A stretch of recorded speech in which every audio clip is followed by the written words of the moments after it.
I wanted to speak today about the Citizens Review Panel or Citizen Oversight Commission.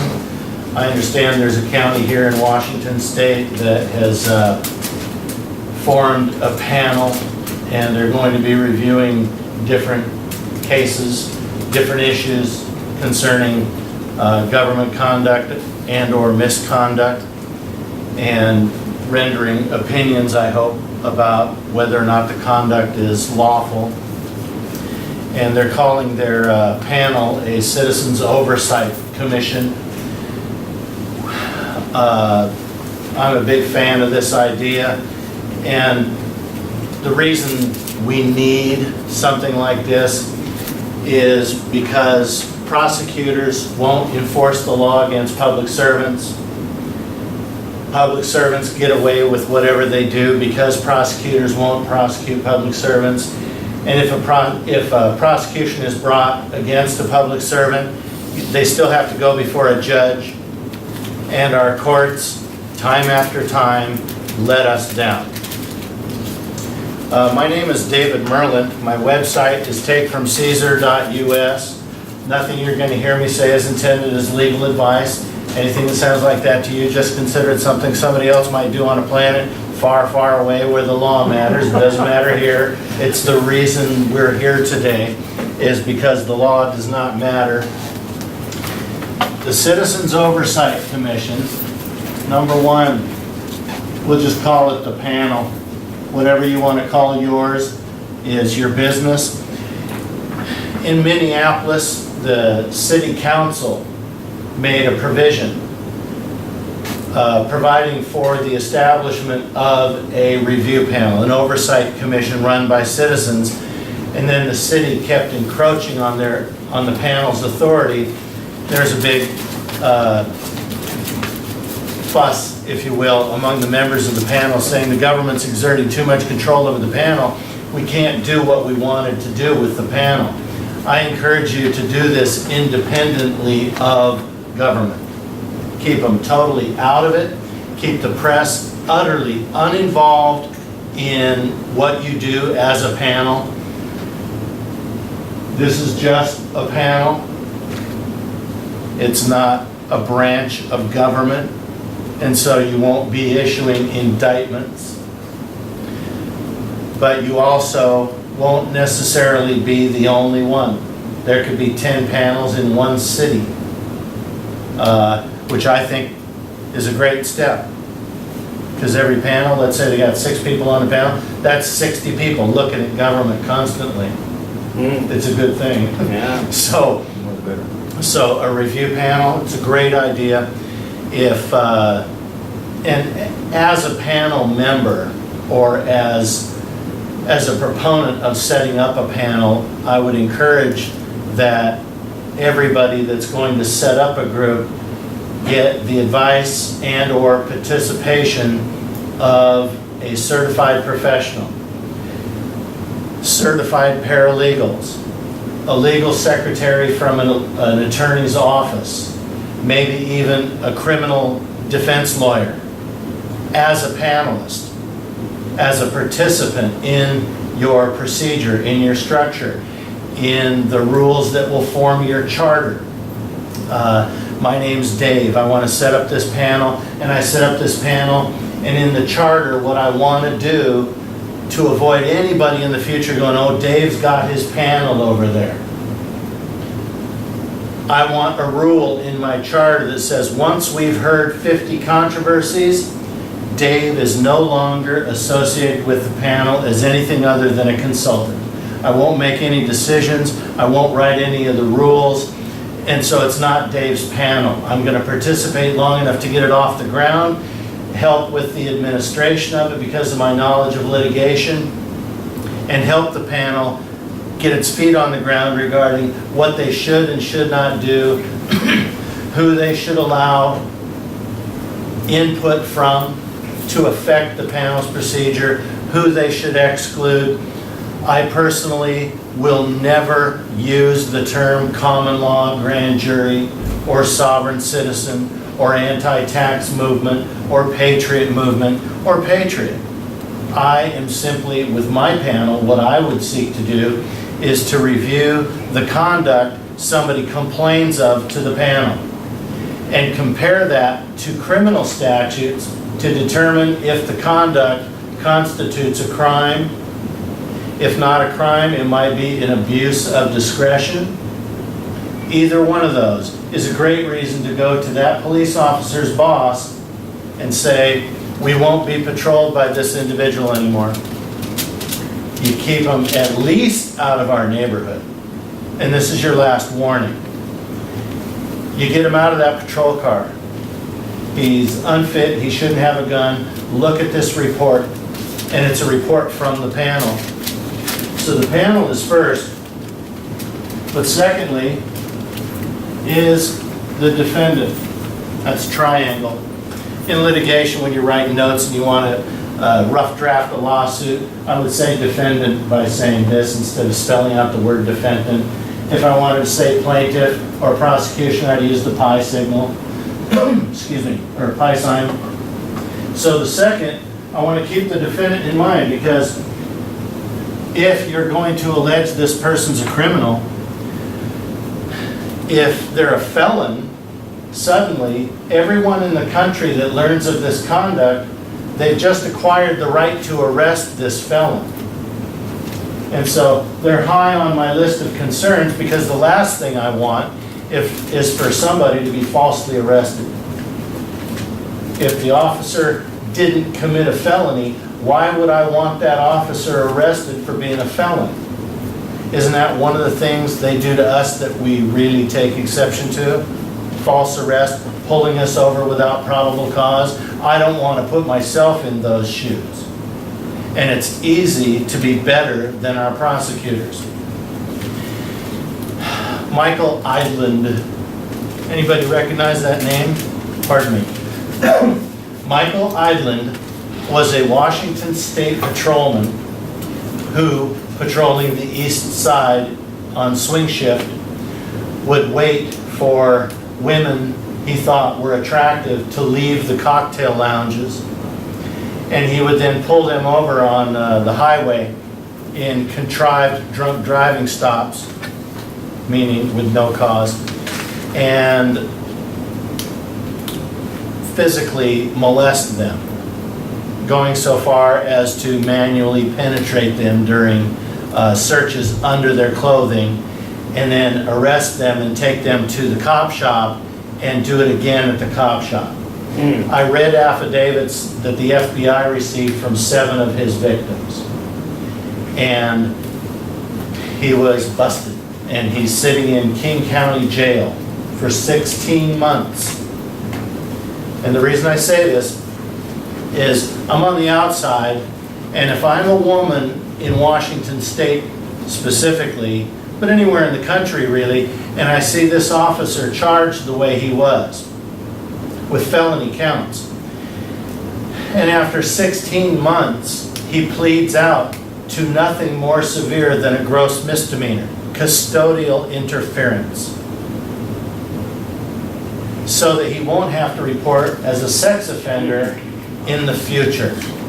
And Judge Palmer Robinson, a woman, let him plead guilty to gross misdemeanors, and for the 16 months he was in prison, he collected administrative paychecks. He was a cop on administrative leave in jail for 16 months collecting a paycheck, and was allowed to plead out to gross misdemeanors. I can't, because I'm not a woman, I can't for the life of me imagine for one moment what goes through the mind or minds of women who witness that on the part of our courts. Right. To see that a slap on the wrist is due this public servant because of what he did.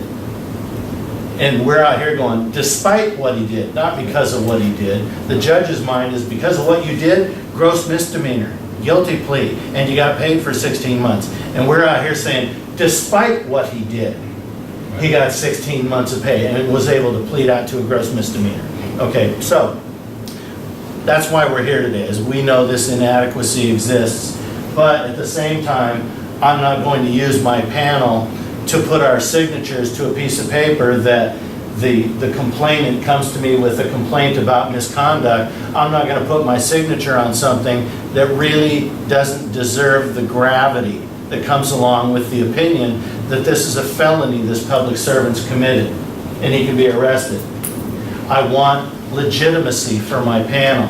So I'm going to consider this perpetrator, the defendant before our panel, whatever you want to call the person, the accused.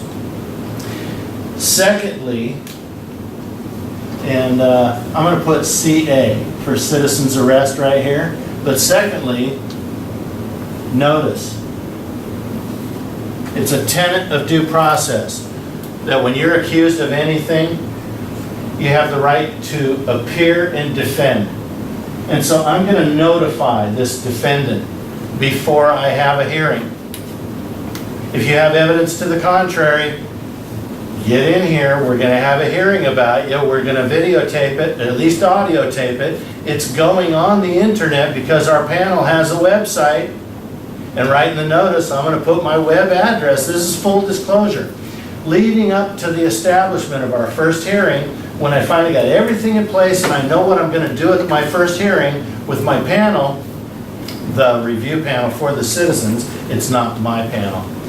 When I know what I'm going to do and this hearing is going to go down, that's when I would inform the press. Here's everything we do. Here's what we call our documents. Here's why. You will not call it an arrest warrant in the newspaper, or we'll have to sue you for libel, because it's not an arrest warrant. It's an opinion by citizens as to whether or not a crime has been committed. It's the role of my panel. So I consider the posture, position, and rights of the accused. It could lead to their arrest because you can arrest a felon with any necessary force. Case law from coast to coast says so, as well as RCW 9A.16.020. Revised Code of Washington, RCW. This said, by the way, citizen's arrest is Clause 2 of that statute. Clause 1 is the source of authority for law enforcement to make an arrest. So they can't say, oh, that's a totally different statute. The cops are way over here. You're out here in left field with this threat you made. Well, no. I'm in the same statute that cops get their authority to make an arrest from. And so, if I can't make an arrest of a felon, the cops can't make an arrest of a criminal under Clause 1. Because Clause 1 says cops can do it, Clause 2 says citizens can do it. And so you can't separate the two. They're in the same statute. So, I want to know that the citizen's arrest that may ultimately happen to the accused is justified. So my panel retains its legitimacy.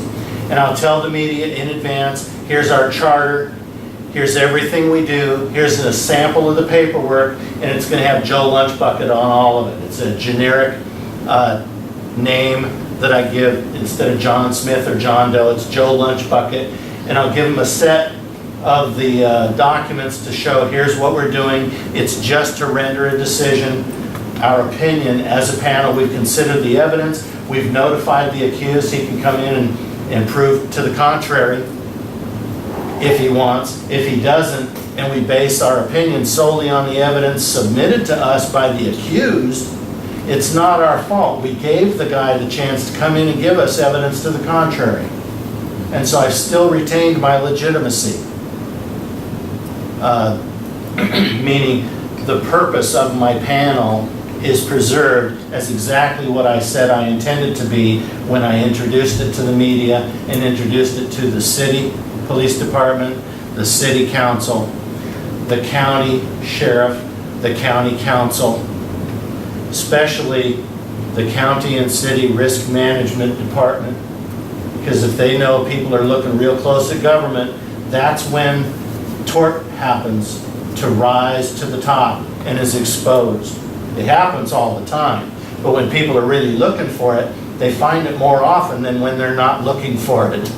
So risk management has to know you have a panel, and if your officers step out of line and we find out about it, we're going to sign a criminal complaint against them saying, as the panel, we heard the evidence and we think he's a felon. Number 3, panel members. It'd be nice to have panel members that are of high repute. I'd like to buy a vowel. It's important that they not be in the mainstream against the government in some other movement. I read one article online yesterday about Robert Fox. And they said the many faces of Robert Fox, and they said he does A, he does B, he does C, and at the bottom of the list, they finally quote him, and he's going, I am not a sovereign citizen, I'm not this, I'm not that, and so he's fighting a stigma, whether he's involved with them or not. And I've heard his name for a long time, mainstream patriot movement mention of his name for many years now, but here he is fighting that stigma. I'm not a sovereign citizen. The law applies to me when it's enforced correctly. I make certain arguments about certain modes of enforcement, but I don't say generally none of the law applies to me, like these other people do. Oh, it's corporate, maritime, administrative, adhesion contract, non-resident alien. You go down the list. I don't do any of that. I go statute first, statute last. So I'm a code pleader. And I want my members to be competent. I want to educate them. I want to show them this is case law about how to determine if somebody's guilty. Here's what prosecutors do. And I want my panel to read a whole bunch of cases that were dismissed. I want you to study why cases were dismissed. When you study why cases get dismissed, you understand why you shouldn't issue a criminal complaint against the person complained of.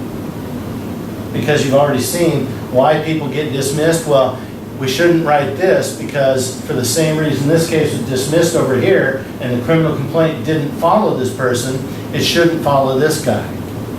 So I'm going to educate my panel members so they understand essential elements. You have to be guilty of all essential elements of a criminal statute to be guilty. Some statutes might have 4 or 5 elements. Some might only have 2. Some might only have 1. So you're going to have to know a list of state criminal statutes and a list of federal criminal statutes. Now, I want members of high repute. I also want not only high repute, I want them to be honest and understand this is not about anti-government. It's about anti-bad government. We need cops on the street. There are people bigger than me. And I want to know that if one of them has it out for me, that I can put a cop between me and them. That's government. So everybody needs government. We don't need bad government. No, I don't need to be victimized by a cop. We need corporate government. I don't go there. I just told you, I don't do any of that. I don't care. Law applies to all of us equally. I don't make that argument. So, and I got so many protections in the law, I don't need that. So anyway, you want them to be devoted to doing things like prosecutors do it, strictly within the box. This is to preserve the legitimacy of the panel. Because as soon as you stray off of the reservation, if you will, into things that the newspaper doesn't understand, then bingo, you're illegitimate in the eyes of the community and you won't get as much positive feedback or attention. Plus, you won't be able to keep the legitimate members of your panel on board if you go outside the box. So, your members are very important. Number 4 is, I'm just going to put the offensive signal there, the pi sign, meaning the plaintiff, the prosecutor. That's what I call them. They're the person that works for the panel that's not going to sit on the panel. The panel will be us, several people here in front. And then we got this other person here, and the panel receives a complaint from Susan. And Susan says, I was pulled over the other day, and the cop asked for my ID, and he stole my credit card, stole my cell phone, whatever. Misconduct. And they come to the panel saying, I want to file a complaint with the panel. We have this prosecutor over here. I want you to talk with the prosecutor, and they'll go over your case with you. And you will be represented to the panel by the prosecutor. And the prosecutor will formulate the case to present to us as the people that will weigh the possibilities, look at the evidence, and decide whether or not, in fact, you were victimized to the level that warrants our opinion on paper, notarized, that a crime has been committed by this public servant.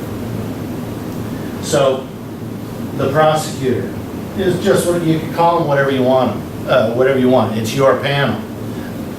For my purposes, which is just instruction today, I think it's easiest to call them the prosecutor. So the prosecutor will meet with the victim, the accuser, and what's all your evidence? Give me all your documents and formulate the case, and then represent that case to the panel when the hearing finally comes down on tape. And this is after the notice goes out to the accused. So the accused comes to the panel, please help this person, the prosecutor helps them, says, yeah, I want to present this to the panel, notifies the panel in writing so that you have a documentary record, just like a court does. And then the panel will send out, the clerk of the panel will send a notice out to the perpetrator. I would send them all the evidence I have to them saying, we're going to have a hearing and the time is now, because from the looks of it, upon a cursory examination, we have to believe there's a likelihood a crime was committed. And if you want to rebut this, we're going to have a hearing on a certain date. And they're invited to the hearing on the day when the prosecutor will present to the panel all the evidence with the accuser present. If the accuser is going to testify, I'd swear him in under oath and make him sit in a witness chair and tell their side of the story. And same thing with the accused. If they are there, swear them in and have them take the stand. Since you can arrest a felon with any necessary force under common law and state law, you might assure the accused that if reasonable suspicion to believe that they've committed a felony is created in the mind of anybody present, they won't follow through with an arrest. So feel free to come and present your evidence, and whether or not we think you're guilty, you'll be able to walk off the premises and not like this. So, you ever had heard of anybody arresting a felon? Not yet. Doesn't mean you can't. And in all of the case law I've read, it just says reasonable suspicion to believe a felony's been committed equates to the authority to make the arrest. Yeah, I got beat up by 11 state patrol dudes just for asking a question. And I've been falsely arrested. Okay, there are victims everywhere. No, I mean, I got the shit beat out of me by 11 state troopers. 11 of them, man. Right. It's just the severity of the offense that separates you from others. There are victims everywhere. And a felony is a felony, and it doesn't have to be to that level. Yeah, so I didn't really have much chance to say, hey, citizens arrest! Yeah. That's why we're setting these up, so aftermath, we can take care of these kinds of things. And I'm not there yet, okay? I'm still in the process of the panel. So back to the panel. I sent out my notice. The accused may or may not show up. I hold my hearing on video. The reason I say that is it's too easy than to avoid videotaping your hearings. There are video cameras everywhere. Get one. Devote it to the panel. Get a donation from somebody of sufficient cameras, tripod, whatever, miking. Get the right audio equipment, the right video equipment, tape your hearings, put them on the web. Because it's one thing to be the Citizens Review Panel of Seattle and not have any others in the country. But I guarantee you that when somebody goes onto YouTube and says, look what these people are doing. Wow, they didn't say common law the whole time. And yet the panel issued a statement saying, this public servant's committed a felony. Our suspicion is reasonable. And they gave that back to the accuser. Now the accuser, who's the victim of the felony, can go to that public servant's boss and say, I'm telling everybody that I see to go to this website for this document, which is proof that person's a felon. You get them out of that patrol car or we will. So you get them pushing a pencil or you put them in another precinct because it's over. We will not submit to being patrolled and threatened by a felon in a car designed to take people away against their will. It isn't going to happen. And so you will rectify this situation. Trust me. Because if you don't, and we see this person again, we're going to the panel against you. Because felonies can be really easily proven depending on the statute. 18 U.S.C. 241. If 2 or more people conspire against your rights, 10 years in federal prison. Rights, in the strictest legal sense, an aggregate of rights, is property. So any conspiracy against your rights is conspiracy against property. If they conspire to intimidate you in your enjoyment of leaving your house to go to public accommodations, like a restaurant, because the wrong cop is patrolling the streets, and the police chief is totally in favor of leaving that cop on patrol, how is he not intimidating you in the exercise of rights? And so, come to the panel again with proof you went to the police chief and they can issue a warning saying you're this close to being accused by this panel, you're in favor of intimidation of we the people. Anyway, you climb up the ladder to make the patrolmen's, whoever it is, you have their conduct rub off on their boss. And it's to incriminate, first off. It's not to arrest the public servant because they own the courts, and we know that the courts won't hold public servants accountable. It's about proving to their boss that they're felons, and with that, I got all the case law in the world that says now everybody, 317 million gun owners can arrest this cop. Why would you keep him on the force? That's a real good question. So, I'm trying to stigmatize the felon to the point where they at least have to transfer to another precinct, another county. Whether they keep their post in a different jurisdiction is their good fortune or bad fortune. It doesn't concern me. What I need to know is they won't be in a cop car driving up and down my street. That's what I need most. That's what I'm trying to accomplish with this review panel, is to get the bad cop off the job. The bad cop, the bad prosecutor, the bad judge, whoever commits the crime. They got no business in their office. And I do that through a prosecutor to the panel. The accused meets with the prosecutor, and then we assess the evidence, and if indeed we think a felony's been committed. I was driving down the street, and this is my witness that was with me in my car. I didn't touch the center line. I did signal before I turned right. I did stop at the stop sign before I turned right, and they pulled me over anyway and said I didn't stop at the stop sign. I got a witness that'll say I did. And I got pulled over without probable cause. A traffic stop without probable cause is unlawful imprisonment. That's a Washington State felony, 9A.40.040, Class C felony.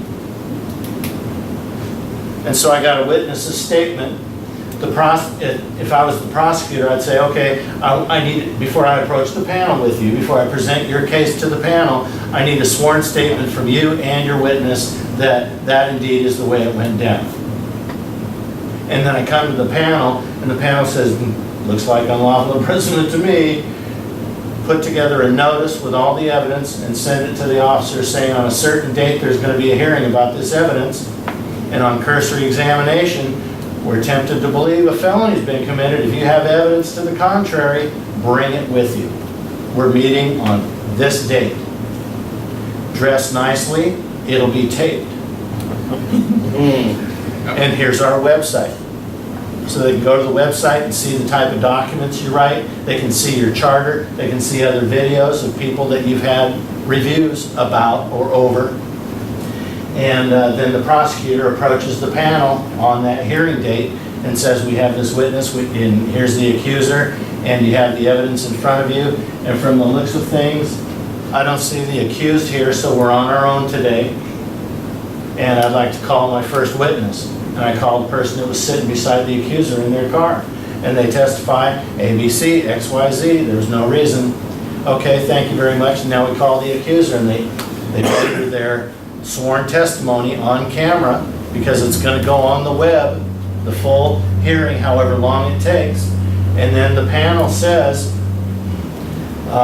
we hereby find that a felony has been committed. The prosecutor goes, here's the criminal complaint. And it's already filled out by the prosecutor with the accused name on it as the defendant or the accused, and as the accuser or plaintiff is the name of the accuser, and a written professional opinion the prosecutor wrote for the panel to sign. It's like a proposed order. And the prosecutor gives it to the panel, and it's got a line for everybody that's sitting on the panel, and we all sign it, and the notary stamps it, and it goes out, or it's then given a copy onto the record of the court, or the panel, a copy to the accused that they now can take to the superiors of the accused to show 317 million Americans can now arrest this person because they're a felon, and we want them off the force right now. We will not be subject to the whim and the abuse of authority this person has already proven they're capable of. And so you keep them away from us. And there, I didn't force it. Sorry to interrupt. Is this a photography cup? What? Is this a photography cup? No, It's not. It's a class. What is this, by the way? it's a seminar. It's a photography seminar. I'm interested in joining a photography club. Oh, photography. Yeah, No. photography. No, it's no. okay. This is not a photography. No, it's okay. Oh, sorry. That's all right. Oh, does that, okay.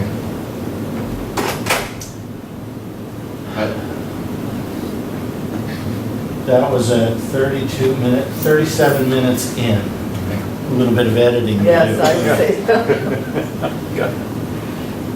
So I now have a statement as the panel, all of our signatures notarized that I can give to the accused, and they now can approach the superior or superiors of this officer at the same time. And this is the accused or the accuser's job, because it's their document now. They photocopy it and make sure everybody on the county council received a copy, especially at risk management. Hit them in the wallet whenever you can. It's all they understand. And everybody on the city council, everybody and their monkey gets a copy of this, so everybody can go, boy, you know, their coworkers. Here's the other cop that was, I don't need a document like that sitting in my employment file, do I? That's progress. And the boss, they're gonna have a meeting about you, okay? There's gonna be a meeting today before shift, and all the cops will go into this one meeting room, and there'll be their boss going, you know, everybody seen and had a chance to read this? They'll go, yeah. Everybody been to the website? Yeah. Okay. There's a new sheriff in town, type of a wake-up call. And they'll talk about you. Well, what are they doing? They're doing what any prosecutor would do, and they're doing it because the prosecutors won't do it to us. That's all they're doing.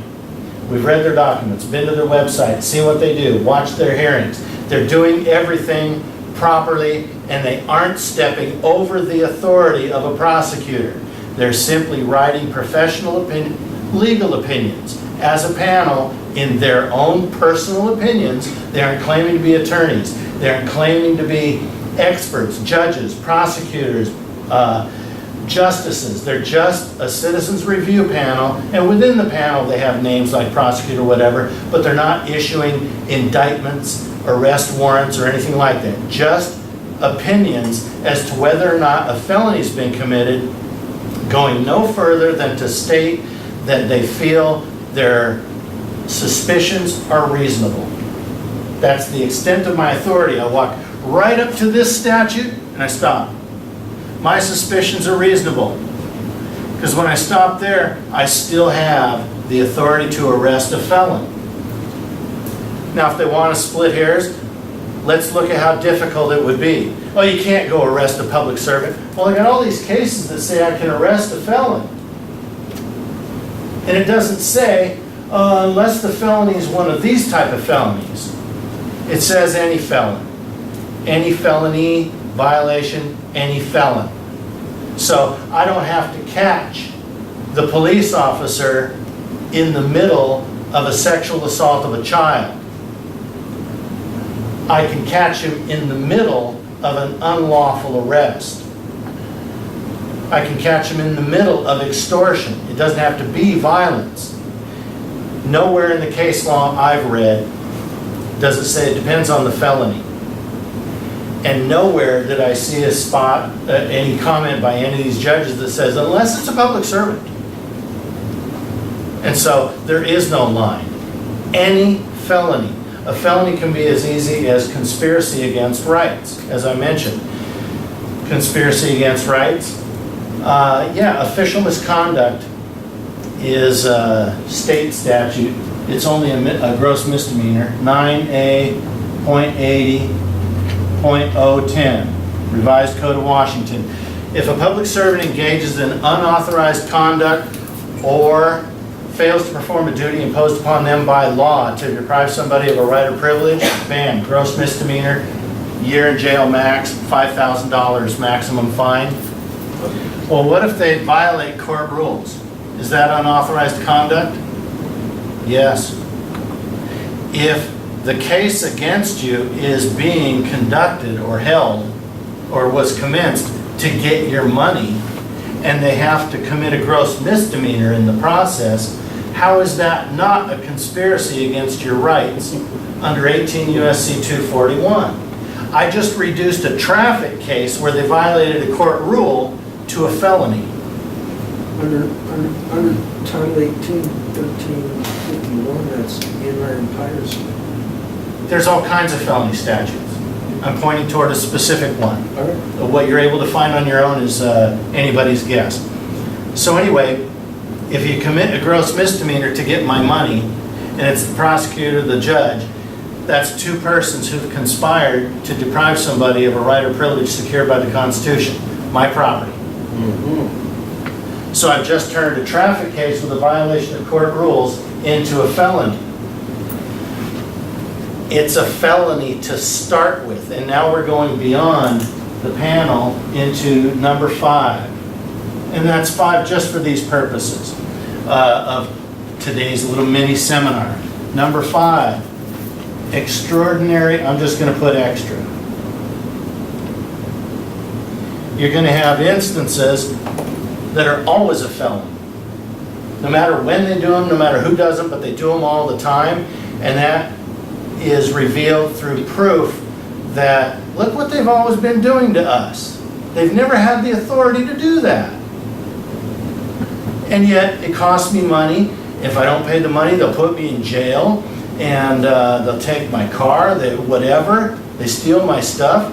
How is that not a conspiracy against my rights if they've never had the authority to do it? And being able, if you prove a felony has been committed, you've just acquired dominion over that individual, felon, to arrest them without a knock for the duration of the statute of limitations on a felony. Federal, 5 years.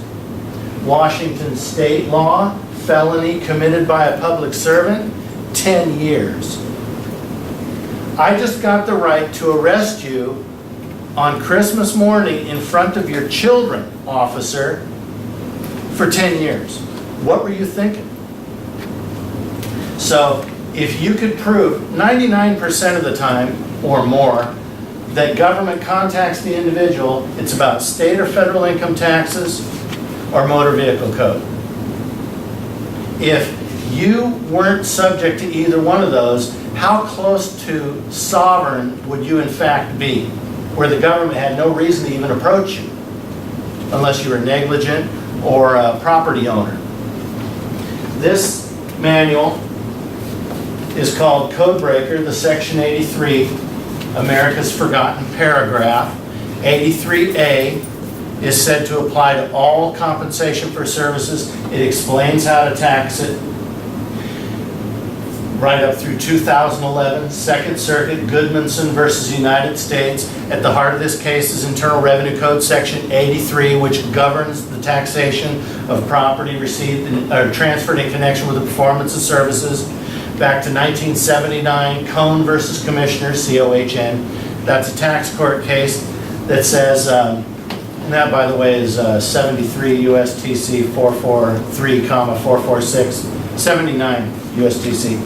Anyway, right there in the middle of page 446 says it applies to all compensation, self-employed, employee, or corporation, and the regulations are valid. In the legislative history, Congress was aware it extended beyond restricted stock plans. I'm the only one in the country teaching this.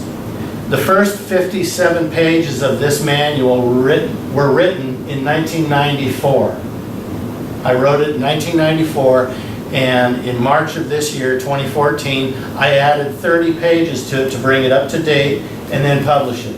It's got an ISBN number. It's available on takefromcaesar.us. I've been deprived of the provisions of Section 83, or you couldn't tax my pay, because Section 83 says only the excess over the amount paid is gross income, and it defines the amount paid as the value of any money or property that I paid for my paycheck. Labor is property. Its value is what an unrelated party is willing to pay me for it. And so I've proven with this book, and it has all the case law in the back about citizens arrest, circuit by circuit. I've proven that every IRS employee and official is a felon. They're conspiring against the rights to property of everybody they approach for taxes on their compensation. Public vehicular travel, America's forgotten right. And on the cover is the most infamous traffic stop in history, the Rodney King beating. I figured that was the most appropriate. I thought of all the pictures I could put on the cover, and I came across this one. I said, there's no competition. We have a winner. So, public vehicular travel, I found in the law from coast to coast, and this is the criminal complaint that Kurt Riggin and I filed with Congress and the Department of Justice March 9th of '06, with a 17-page criminal complaint on top of a 34-page memorandum, where the definition of highway from coast to coast in municipal ordinance, county and city, as well as state law from coast to coast, define highway as any way, lane, street, road, boulevard, or other surface open as a matter of right to public vehicular travel. As a matter of right, a right is never a state-granted privilege, and yet you have in your motor vehicle code a phrase that says, the operation of a motor vehicle upon the highways of the state is a privilege granted by the state.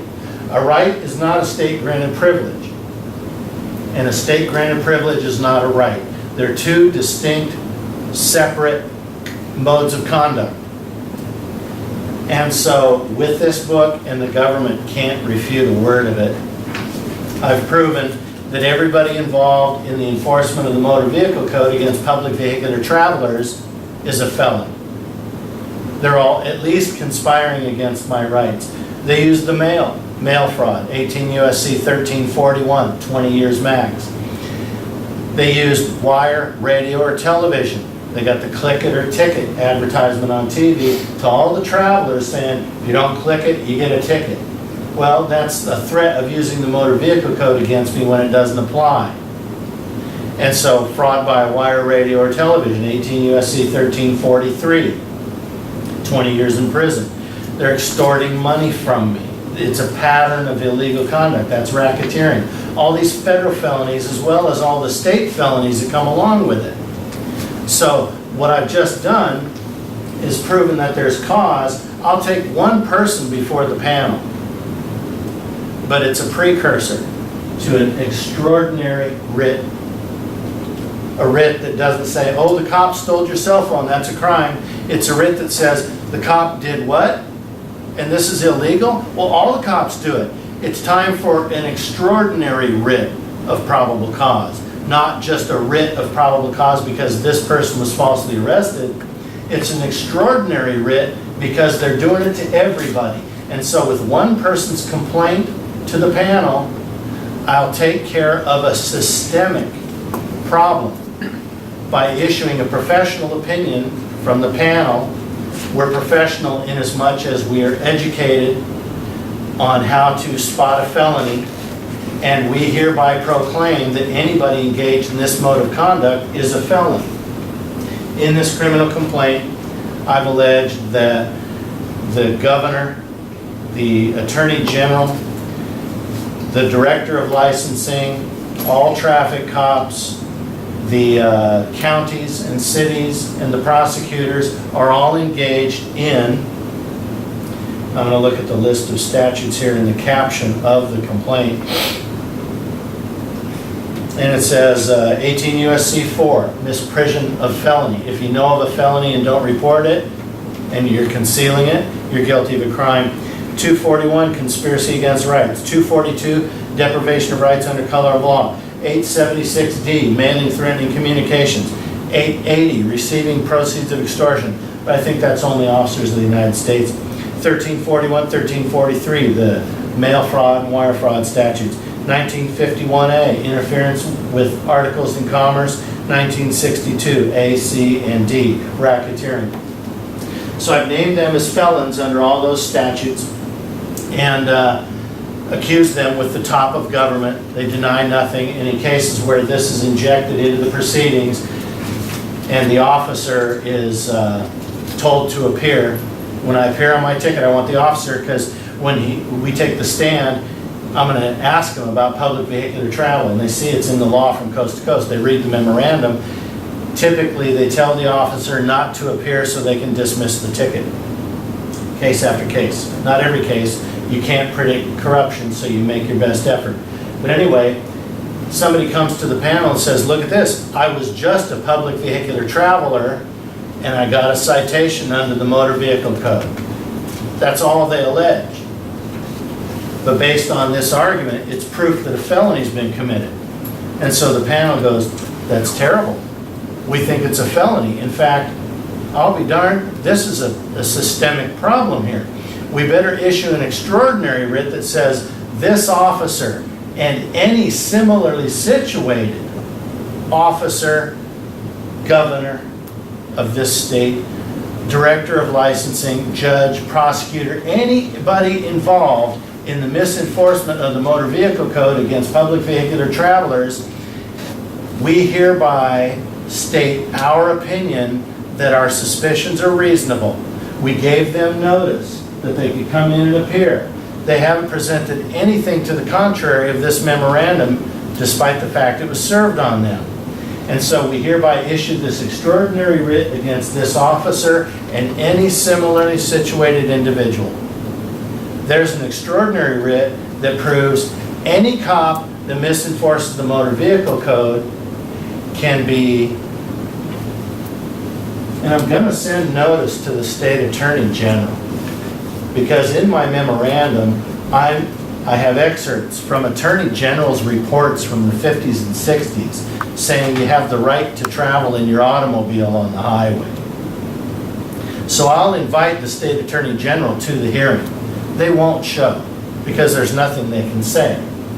So I'm going to issue this opinion as the panel, all of our signatures with a notary stamp, and it goes on the web, the hearing goes on the web, and now everybody knows that in Washington State, You come here, if they misenforce the motor vehicle code against you, you can arrest the cop. You can, if they take you to traffic court, you can arrest the judge. Where does this get you?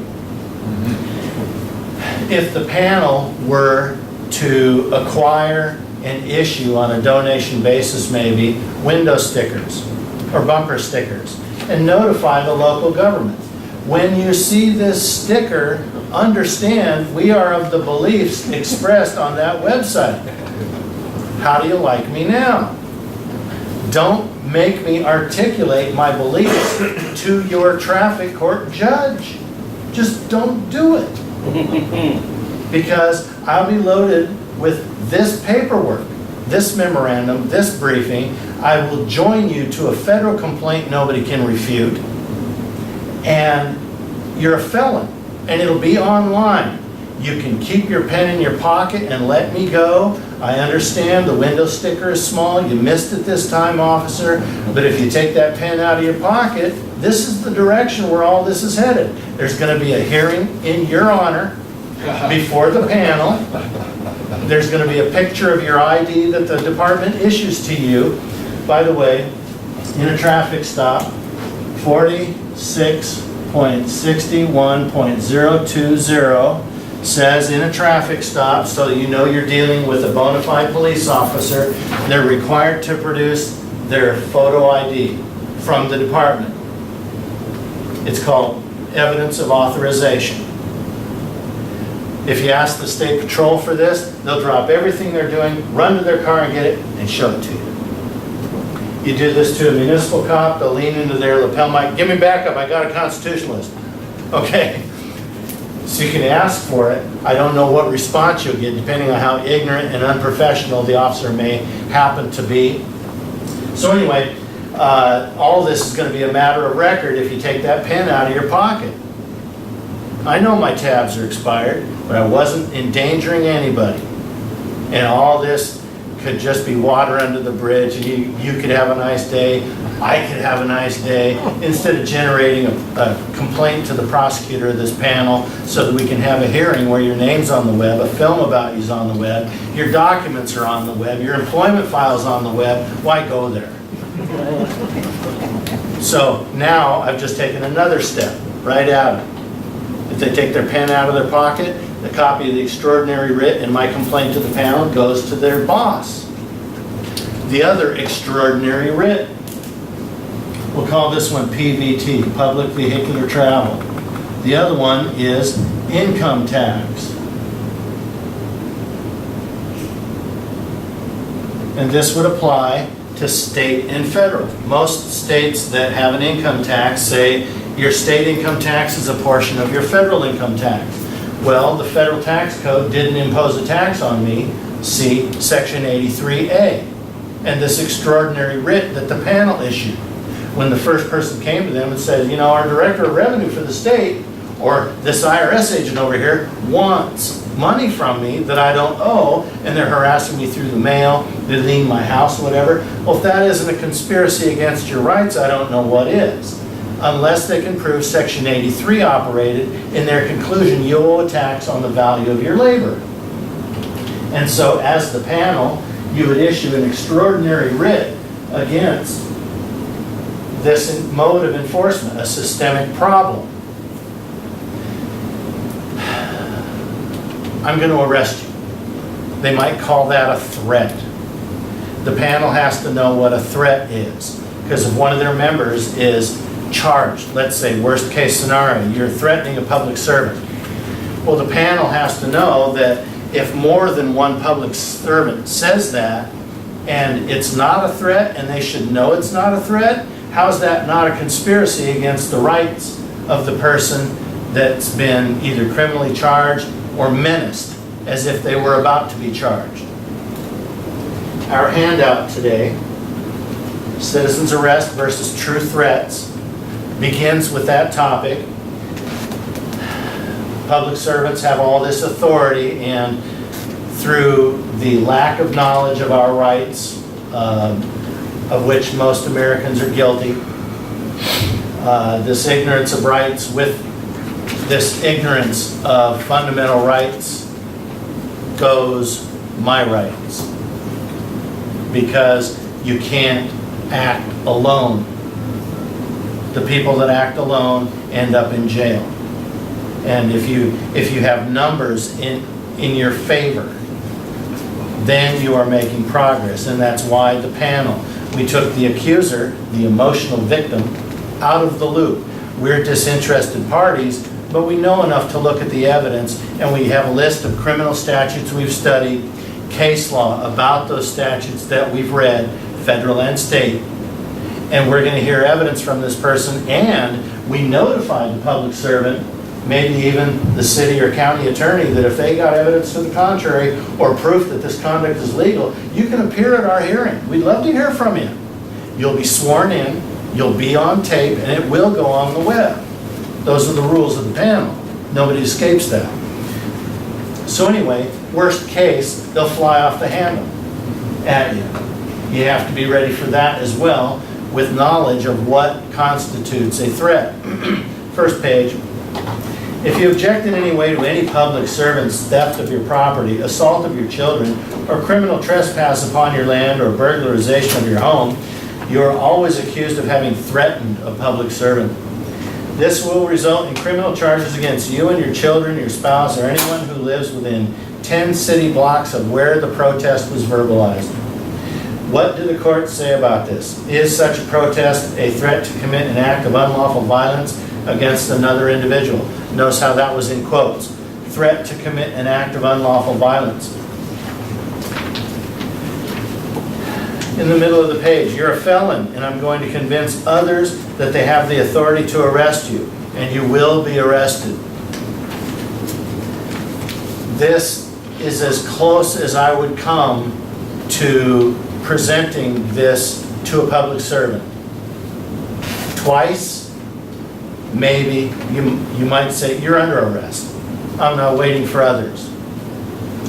Is that a threat? Is it a violation of law? Can this statement be used as valid grounds to prosecute the one who makes that particular statement to a public servant or other individuals? Two examples of federal statutes. You have 18 U.S.C. 875, interstate communications. That triggers federal jurisdiction.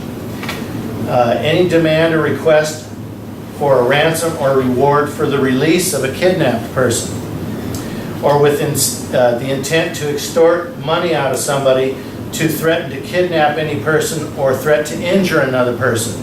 Or C, any threat to kidnap any person or threat to injure the other person. So if I said in an email, I'm going to break your nose, 5 years in prison. So understand the nature of the statutes they may choose to use against you. 18 U.S.C. 879, threats against former presidents or certain other persons, like a presidential candidate. And we have on the next page an explanation how in this document, if you see CA, that means Court of Appeals. If you see U.S., that means the United States Supreme Court, when I cite cases in here. To be guilty under these statutes, one has to have uttered what is called a true threat, which is a threat to commit an act of unlawful violence against an individual or group of individuals. U.S. versus Bagdasarian, 652 Federal 3rd, 1113, 9th Circuit, July 19th, 2011. And they're citing Virginia versus Black, U.S. Supreme Court 2003. See also U.S. versus Twine and U.S. versus Sutcliffe. In Sutcliffe, I think emailed an ex-girlfriend or a process server. I will kill you. I am now armed. That's obviously a threat to commit an act of unlawful violence against another individual.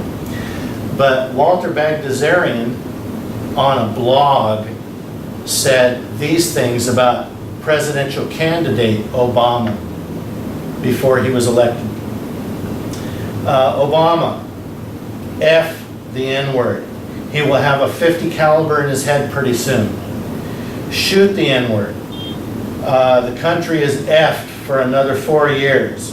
What N-word has done anything right, long-term, never in history? And so it begins. Pistol? Question mark? Dude, Josh needs to get us one of these. Just shoot the N-word's car and poof. And you click on that link, these, and it goes to a 50 caliber rifle. Click on poof on the blog, and it went to a video of a car being blown up by propane bottles. And they brought charges against him saying this is a threat to commit an act of unlawful violence against candidate Obama. And the Ninth Circuit ruled, it does not convey the notion that Bagdasarian himself had plans to fulfill the prediction. Neither does the statement reflect the defendant's intent to threaten that he himself would kill or injure Obama. The statement makes no reference to Bagdasarian himself, and so it cannot reasonably be taken to express his intent to shoot Obama. It fails to express an intent on his part to take any action. It is not sufficient to establish that he intended to threaten Obama himself. As we have explained back on page 9808, that neither of Bagdasarian's statements on its face constitutes a true threat unprotected by the First Amendment. Most significantly, one is predictive and the other exhortatory, meaning he was only exhorting or imploring others to do it. Shoot the N-word. He's asking others to do it. That's what that means by exhortatory. For the same reasons, the evidence is not sufficient for any reasonable finder of fact to have concluded beyond a reasonable doubt that Bagdasarian intended his statements to be taken as threats. But as we have explained, incitement of others to injure or kill a presidential candidate does not qualify as an offense under this statute. So it has to be uttered in first-person context. I will act in a certain way. I will commit the act of unlawful violence. Not a prediction and not a request of others to do this. So back to our threat. What was it, the second page? You're a felon and I'm going to convince others that they have the authority to arrest you and you will be arrested. It's a prediction made in third-person context. So it's important to know what is and is not a threat on your circuit. This is Ninth Circuit. Study your circuit. Know what a threat is and is not if you're going to get into the business of holding public servants to the letter of the law. Would it be safer to say you're occurring to act as a felon or you're acting as a felon? I think we arrest you. You make your own decision. Now, this is legal advice. I was just using the example of you're a felon and other people are going to arrest you because I'm going to give them reasonable suspicion to believe that you're a felon. Yeah. So, and I move on to page 8. The threatened conduct must constitute unlawful violence and the threat must express a first-person intent on the part of the speaker to so act. Incitement of others to kill or injure a presidential candidate is not an offense. More importantly, for our purposes, the arrest of a felon is entirely legal. It is not unlawful violence. Indented. Quote, putting certain individuals in harm's way by singling them out for the attentions of violent but unrelated third parties is conduct protected by the First Amendment. End quote. U.S. District Court, Seattle, 2003. In Sheehan versus Gregoire. The single most aggressive lawsuit I've ever seen. This was an instance where William Sheehan came to dislike intensely the police officers on the staff in Kirkland, Washington. And he started developing justicefiles.org, a database containing all the personal information he could find relating to any public servant he learned of in Washington State. State corrections officers, county drug task force, prosecutors, cops, lieutenants, detectives. prosecute anybody else. Where he could find it, he included bankruptcy court, divorce court, tax court, criminal and civil court, state and fed docket numbers, IRS tax lien numbers, home and work email, home and work phone number, home and work mail address. He had aerial photographs of some of their homes. He had photographs of some of their license plates. I like the guy a lot. And in the case of Kirkland Police, he found online their social security numbers and included that in the database. And they got together with King County Attorney Norm Mailing, now deceased, and sued him in Superior Court for an injunction. And Judge Alsdorf in County Superior Court said, that's terrible, those social security numbers have to go, the rest is free speech. And so Christine Gregoire, then U.S. State Attorney General, and Norm Mailing went to the state legislature and got a class, it's just a misdemeanor statute against publishing that information in correlation with the fact that they're public servants. And they had a civil clause in there saying if the public servant is damaged from such publishing, they can sue you. And before the ink was dry, he hired Elena Garella, a Seattle attorney, and she sued in U.S. District Court and killed that law on free speech grounds before the ink was dry. But out of that case, the chief judge at that point, I think it was Judge Kuhnauer, wrote the opinion and quoted Planned Parenthood case saying put certain individuals in harm's way by singling them out for the attentions of violent but unrelated third party is protected speech. Next page. Citizens arrest. The authorities below suffice to prove the legality of the arrest of a person of a suspected felon without a warrant by a private person acting upon reasonable cause and suspicion. The right of a citizen's arrest extends to any felony violation, state or federal, and is governed by state law. And of course, I cite case law that says so. Indented is a Washington State Supreme Court case, 1964, State versus Jack. The rule seems to be similar when an arrest is a so-called citizen's arrest made by one not a law enforcement officer. It requires reasonable cause to believe the arrested party guilty of a felony before the arrest will support a search and seizure of evidence of the crime, information, belief, or suspicion as to the commission of a felony, and as jurisdiction for arrest by a private person without a warrant. See 133, American Law Review, 608, 1941, end quote. So in Washington State, and this document goes on to provide a wealth of excerpts as well as citations of citizens arrest cases from coast to coast, some of which were decided in favor of a public servant who was acting outside of their jurisdiction. Hey, I got arrested by this officer over here. He was outside of his jurisdiction, and the court said it doesn't matter, because even without jurisdiction as a public servant, he didn't cease to be a citizen when he left his jurisdiction, and he has reasonable suspicion to believe you've committed a felony, and so as a citizen he could make an arrest. So this case law is very broad, state and federal felonies, governed by state law, but it's a common law right. And it applies even to public servants that are outside their jurisdiction. And it goes on and on for page after page, First Circuit, and you can keep these. And the reason this is printed so large is so that I can put it in a video on the web and it'll be legible instead of a normal page where you have to squint, or it might altogether be obscured just through poor resolution. First Circuit cases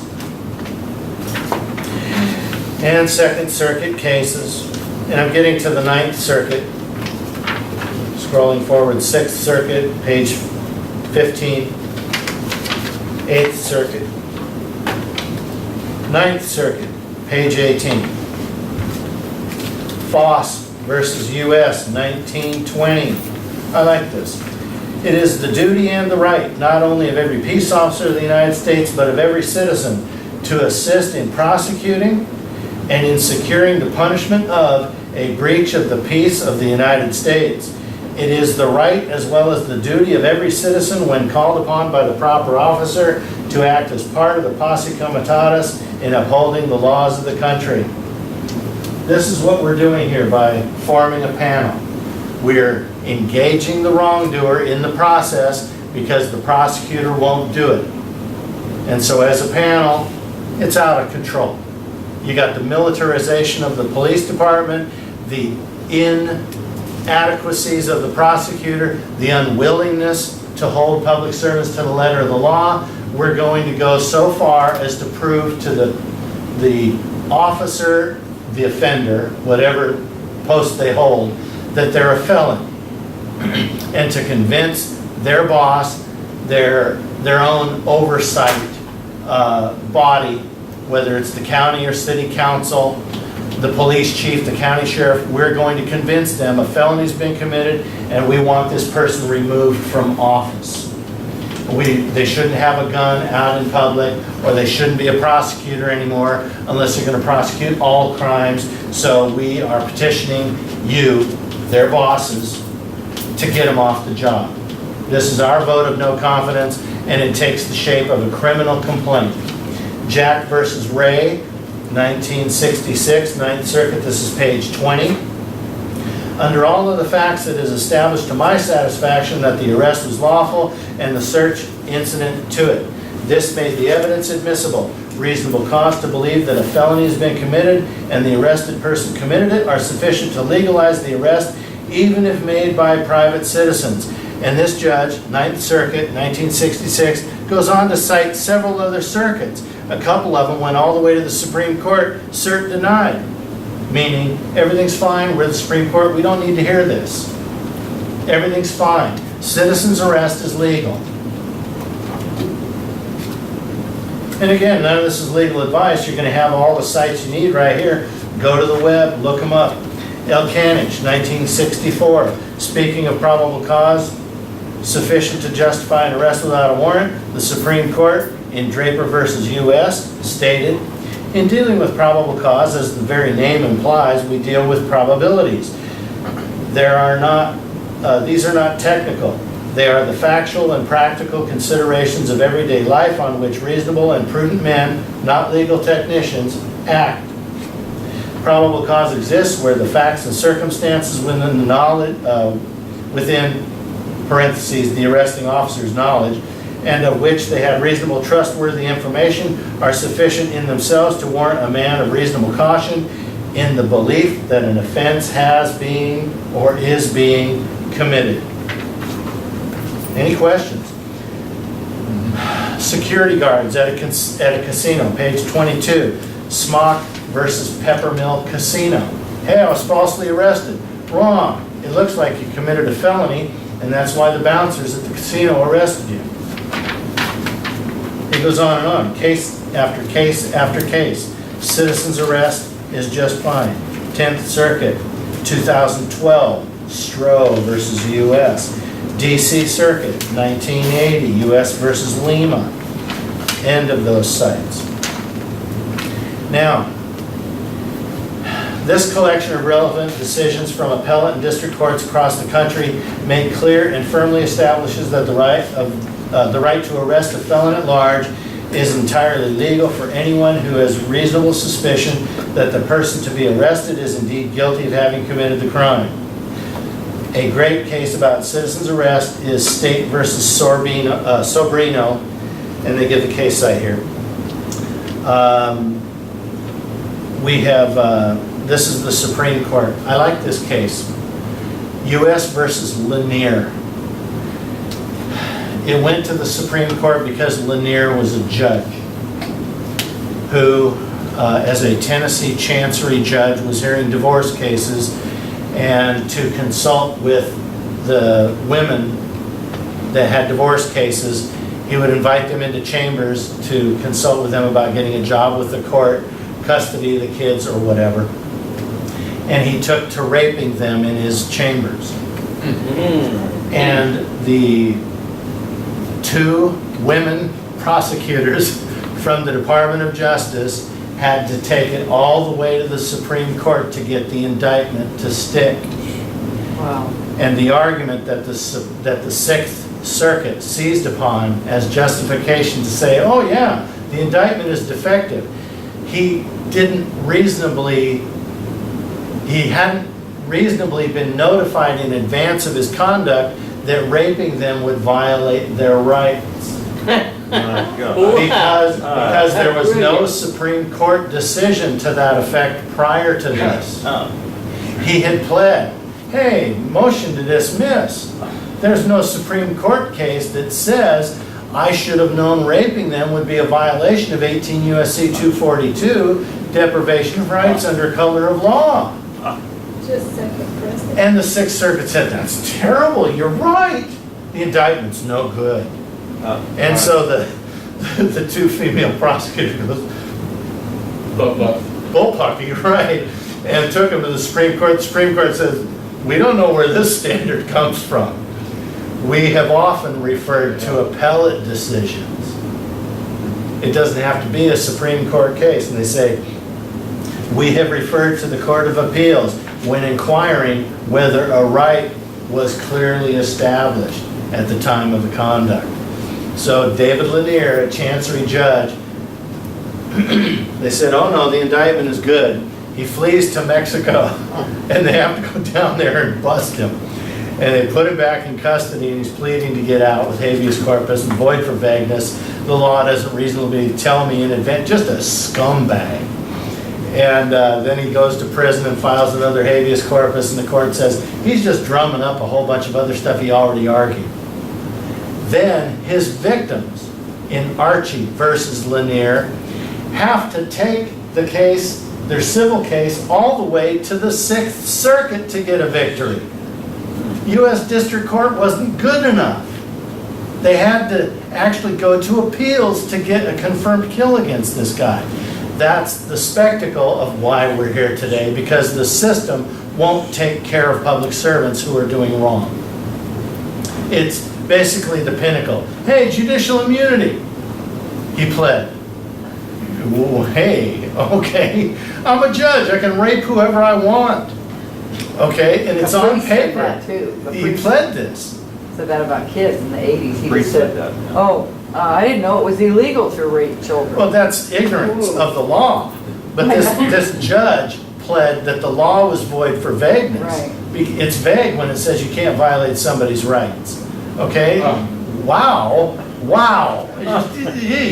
Okay, it makes you twitch. An official would actually put that on paper, and the Supreme Court went so far as to say carnal knowledge is not really knowledge. This was not a judicial act. Like, should we even have to say this about it? He's a judge. I mean, wow. You know, it just stinks to high heaven anyway. So I always bring it up. Anyway, in the face of judicial misconduct, I'll always cite this case. It's like, you could be David Lanier. Anyway, so it goes on. Page 28 is the annotation of all these cases, circuit by circuit, whole page. Reasonable suspicion that a felony has been committed translates into or equates to the right to arrest a felon with any necessary force. Here's all the case law that we just read in the compilation. Have you seen any felons lately? Well, I don't know. I got a traffic ticket. The IRS sent me a notice. Those 2 books, 2 extraordinary writs of probable cause. If anybody mentions income taxes to you, if anybody mentions the motor vehicle code to you, and you weren't driving a bus, a taxi, or a dump truck, come to the panel. We want to hear from you. Page 29, felony statutes.